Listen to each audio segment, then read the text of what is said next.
Morning बच्चों। आज 12वीं के अर्थशास्त्र में हम देखेंगे उपभोक्ता संतुलन। उपभोक्ता संतुलन क्या है? उपभोक्ता संतुलन में हम देखेंगे कोई भी व्यक्ति जो होते हैं अपनी सीमित जो आय है उसमें अपनी आवश्यकता को पूर्ति करता है। तो सीमित जो आय में अपनी आवश्यकता को पूरा करने में जो संतुष्टि मिलती है, जिसमें वो संतुष्ट होता है, वही उपभोक्ता संतुलन होता है। जो भी व्यक्ति जो है, ये व्यापक शब्द है। किसी भी वस्तु को हम उपभोग करना एक वस्तु, एक विशेष व्यक्ति, एक समूह से लिया जाता है। इसमें कहा जाता है कि जो उपभोग की क्रिया द्वारा अपनी किसी आवश्यकता विशेष की संतुष्टि करता है। उपभोक्ता एक व्यापक शब्द है जिसके अंतर्गत ऐसे व्यक्ति, समूह, परिवार अथवा संस्थाओं को सम्मिलित किया जाता है जो अपनी आवश्यकताओं को प्रत्यक्ष रूप से संतुष्ट करने के लिए अंतिम वस्तु एवं सेवाओं का प्रयोग करते हैं। अंतिम वस्तु मतलब जो वस्तु वो उपभोग करता है, उपयोग करता है, उसकी अंतिम रूप से जो संतुष्टि उसको मिलती है उपभोग से। अंतिम, जैसे हम 5 रोटी खा रहे हैं तो वो उपभोक्ता के लिए वो उपयोगिता है, उपयोग कर रहा है उसको।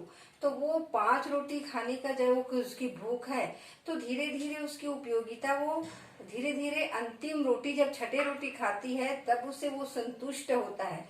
तो ये उपभोक्ता का संतुलन कहलाएगा।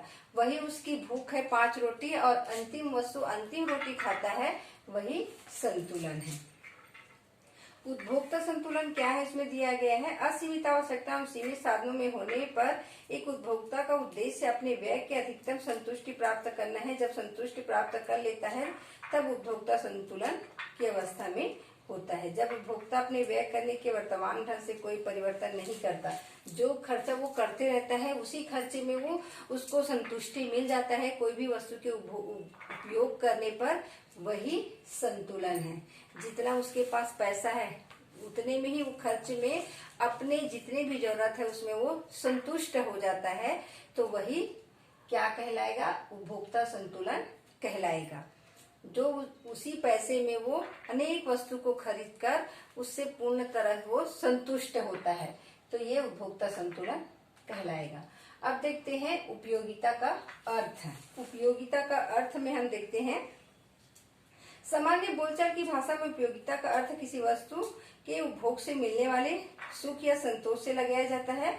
यह लाभ प्रत्यक्ष अप्रत्यक्ष दोनों रूप में हो सकते हैं। जैसे प्रत्यक्ष रूप में हम किसी भी वस्तु का उपभोग करते, खा रहे हैं, सेब खा रहे हैं, उसका हमें उपभोग कर रहे हैं तो मीठा आनंद आ रहे हैं। अप्रत्यक्ष रूप से जैसे सूर्य की रोशनी है, प्राकृतिक दृश्य को देखकर हमको जो आनंद प्राप्त होता है, सूर्य की रोशनी से जो आनंद प्राप्त होता है वो उपयोगिता अप्रत्यक्ष रूप में होता है। प्रत्यक्ष अप्रत्यक्ष दोनों रूप में उपयोगिता हो सकती है। जिस किसी वस्तु को हमको देखने से आनंद की प्राप्ति होती, खाने से उसके हमको हमारी भूख को, हमारी लालसा में संतुष्टि होती है, वो उस वस्तु की उपयोगिता कहलाएगी। उपयोगिता की विशेषता। उपयोगिता की विशेषता में हम देखते हैं उपयोगिता जो है व्यक्तिगत होती है। उपयोगिता व्यक्तिगत होती है क्योंकि हम उपयोगिता व्यक्ति के संबंधित होती है, क्योंकि एक वस्तु एक व्यक्ति के लिए उपयोगी हो सकती है, दूसरे के लिए उपयोगी जरूरी हो ये जरूरी नहीं है। कहा गया है कि सिगरेट पीने वाले के लिए सिगरेट की उपयोगिता है, परंतु जो उसको नहीं पीते उसके लिए उस वस्तु की कोई उपयोगिता नहीं है। वैसे ही शराब पीने वाले के लिए शराब उपयोगी वस्तु है, परंतु जो शराब नहीं पीते उसके लिए उपयोगी नहीं है। तो उपयोगिता जो है व्यक्तिगत होती है। वही वस्तु किसी के लिए उपयोगिता है, किसी के लिए उपयोगिता नहीं होती। हर व्यक्ति के लिए अलग अलग उपयोगिता होती है उस वस्तु का। वैसे ही देखते हैं वास्तविक उपभोग। वास्तविक उपभोग पर निर्भर नहीं। उपयोगिता का अर्थ किसी वस्तु से प्राप्त होने वाली संतुष्टि से है। सामान्य उपयोगिता वास्तविक उपभोग पर निर्भर नहीं करती। उपयोगिता उस वस्तु की संतुष्टि प्रदान करने की क्षमता अर्थात अनुमानित संतुष्टि कहते हैं। उस वस्तु से हमको मिलने वाली जो विशेष, जो हमारे अंदर जो संतुष्टि होती है, उससे अनुमान लगाया जा सकता है। वास्तविकता उपभोग पर निर्भर नहीं है, उससे मिलने वाली संतुष्टि पर निर्भर है। जो हमको उससे, जिस वस्तु का उपभोग हम कर रहे हैं, उपयोग जो कर रहे हैं, उससे हम कितनी संतुष्टि मिल रही है उस पर निर्भर है। तीसरा देखते हैं उपयोगिता एक मनोवैज्ञानिक धारणा है। उपयोगिता एक मनोवैज्ञानिक धारणा है। उपयोगिता को केवल अनुभव किया जा सकता है, उसको किसी प्रकार से भौतिक रूप में नहीं होता, उसको सिर्फ मानसिक संरचना से ही व्यक्त किया जा सकता है, अनुमान लगाया जा सकता है, उसको हमको दिखा नहीं सकते उपयोगिता को, उसको सिर्फ हम सोच विचार कर सकते हैं, अनुमान लगा सकते हैं, मनन कर सकते हैं, उसको हम दिखा नहीं सकते। उपयोगिता आवश्यकता की तीव्रता पर निर्भर करती है। उपयोगिता जो है आवश्यकता की तीव्रता पर निर्भर करती है, इसीलिए उपयोगिता कभी कभी तीव्र इच्छा भी होती है। भूख लगने पर हमको रोटी खाने की इच्छा होती है, तो कभी भूख नहीं लगती तो हमको खाने की इच्छा नहीं होती है, तो कम रोटी खाते हैं। वही तीव्र अगर भूख लगी तो हम ज्यादा रोटी खाते हैं, और जैसे जैसे रोटी को खाते जाते हैं हमारी भूख की तीव्रता जो है कम होती जाती है। अगर हमको 5 रोटी का भूख लगा है तो 5 रोटी पहला रोटी खाएंगे तो हमारा भूख जो है शांत हो जाएगा, धीरे धीरे दूसरे रोटी में खाएं और भूख शांत होगा, और तीसरे ऐसे ऐसे अगर अंतिम 5वीं 6ठी रोटी में आते हैं तो हमारा भूख जो है पूरी तरह समाप्त हो जाएगी। तो इसीलिए कहें कि उपयोगिता जो है आवश्यकता की तीव्रता पर निर्भर करती है। अब देखते हैं उपयोगिता समय तथा स्थान के अनुसार परिवर्तनशील होती है। उपयोगिता जो होती है समय और स्थान के अनुसार, जैसे समय गर्मी का है तो हमें पंखे की आवश्यकता है, कूलर की आवश्यकता है, एसी की आवश्यकता है, व्हाइट कपड़े की आवश्यकता है, हमको ठंड की जो स्वेटर है उसकी आवश्यकता नहीं होती है, और सर्दी के दिन में हमको स्वेटर साल कंबल की आवश्यकता होती है। वैसे ही बरसात में हमको रेनकोट और छतरी की आवश्यकता होती है। तो ये है समय के स्थान और स्थान के अनुसार।